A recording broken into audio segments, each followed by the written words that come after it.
Hey, I'm Jocko Sims, and I play Dr. Reynolds on New Amsterdam. Hi, everyone. It's Kate Taylor from The Nocturnal. So, if you've been watching New Amsterdam on Tuesday nights, you know that season three already started with an unexpected twist. Dr. Floyd Reynolds is supposed to be in San Francisco with his fiance, but he's back at New Amsterdam Medical Center, and that means Jocko Sims is back with the rest of the cast. So, he's here today to tell us a little bit more about what to expect this season. So, first off, what was it like being the big surprise of the start of season three of New Amsterdam? Served my ego well. That's right in the groove of the one of the best experiences you can have on an actor. I've heard directors talk about the importance of having a marriage between the actor and the character. And the cool thing about being on a series is that you get to take this journey with the fans for all this time. So it's not a movie where you have 2 hours, you have 2 years we're in before my character goes away and everybody gets, on the edge of the seat, what's going to happen. I got to tell you, as an actor, it was just a good feeling. And to bring it all back home last night was great. Okay. And so you finished the last season making a big decision, and a life-changing decision. So for this season, how are we going to see Floyd Reynolds developed? Are we going to see more about his love life? What other changes is he going to make? Yeah, I think Floyd will have to face whether or not him leaving was a good decision. We've got a lot of things to consider. He's got his family, the only family he's ever known was with obviously his mom and his sisters.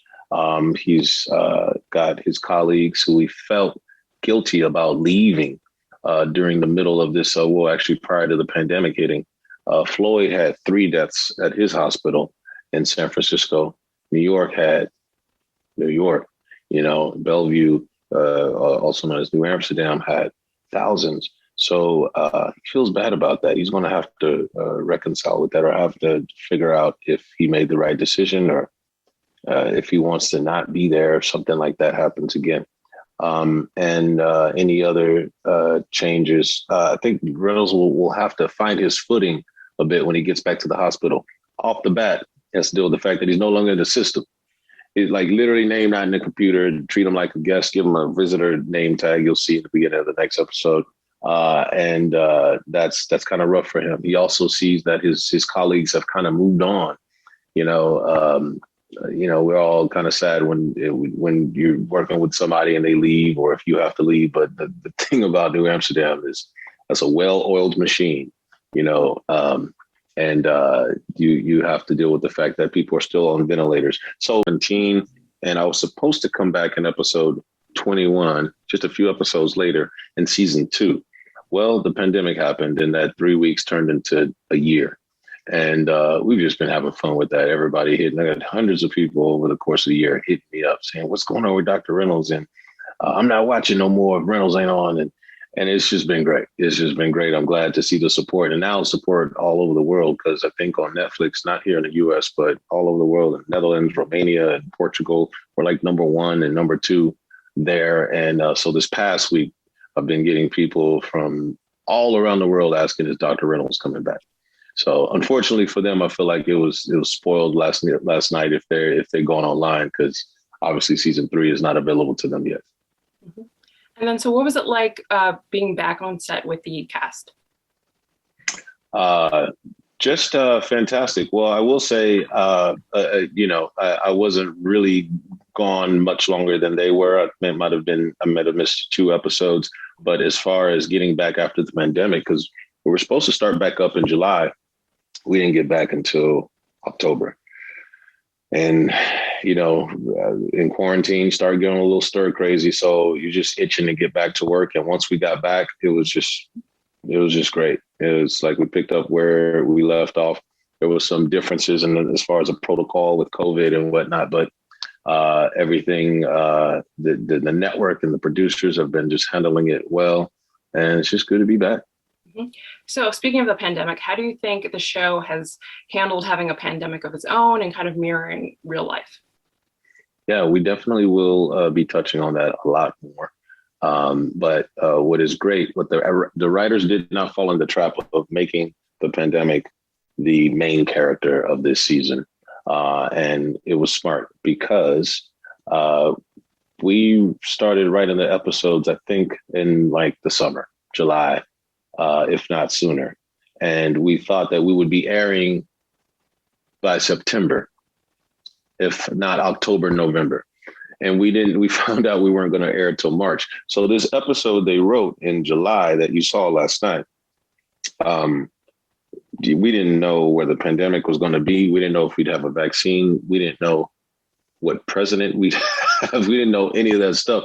So for them to have the foresight to be able to write something that be relevant, knowing that the world was changing every week, was incredible. So they did a good job of doing the balance of writing the pandemic as the backdrop, but we still focus on our characters and focus on other stories. Because as you know, while the pandemic was happening, we had, you know, people going in with broken legs, broken limbs, or with cancer or pregnancies and stuff. The hospital has to keep going. And that's what we deal with on the show this season.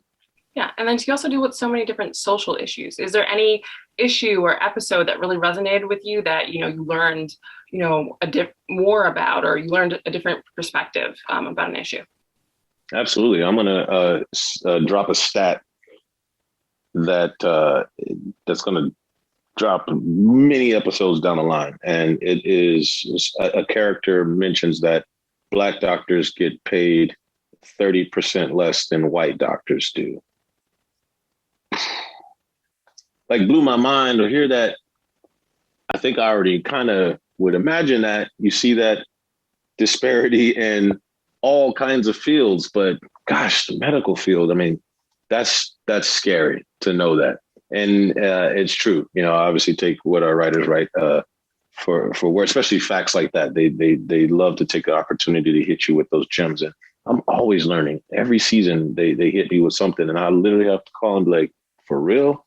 And it's like, and then the character that says this to the other character says that, like, for real? Like, it's just insane where we are socially in this country. And I'm glad that we let you know, and then we let y'all go deal with it. And by y'all, I mean the audience. Here's the information. Just go. We don't hit you over the head and say, this is what you should do about, but, you know, and sometimes you'll find our characters try to do something and you just can't at the moment. But the important thing that we try to emphasize is it's important to keep these at the forefront of your mind and to try, you know. And then, so would you ever consider, if you were to leave acting, a medical career? Yes, I did consider that already when I was in high school. I wanted to be a doctor so bad. I studied it. I loved biology, chemistry, physics, all the sciences. And I even had a medical symbol put on my high school ring.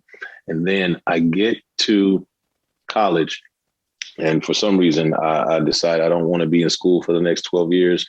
And I knew that I liked entertaining. So I just completely changed my mind and started studying theater. I finished up school, got my BA in theater, and started auditioning. Booked my first audition that I had coming out of college. And that was a sign that this is what I was supposed to be doing. But I never forgot about that whole doctor thing. And I always wanted to play a doctor. I used to watch Grey's Anatomy saying, dang, I want to do that. And even at the time, I was a little too young. So sure enough, that age came around where it fit right. And the first one I actually booked, though, was The Resident on Fox. And I played for 2 episodes, got to go down to Atlanta, shot there. It was great. And then this came along and I couldn't believe it. I mean, it's perfect. Series regular, all of that stuff. So I feel like with this job, I'm living like 2 dreams. My youthful admiration of medical life. I get to live that now. It's fantastic. So how does that translate into your acting? Like, do you go really into when you get to, perform a surgery or something like that? Or like... Yeah. Well, not even so much of my passion translates. What's really cool is that we have these doctors who I look up to and nurses in real life. Every time I'm doing a surgery, for example, on the show, everybody behind the mask who isn't talking in the room with me is a real doctor or a real nurse. and they're not actors. And the reason is they want everything to be authentic. Even if somebody's handing me a scalpel, they want to make sure they do it the right way.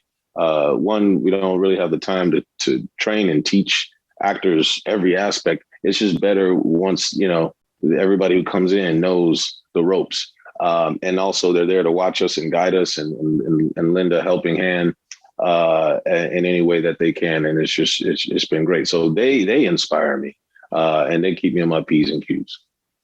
And then going off of that, knowing what's been happening in the real life pandemic, like how do you have a new appreciation for the medical field?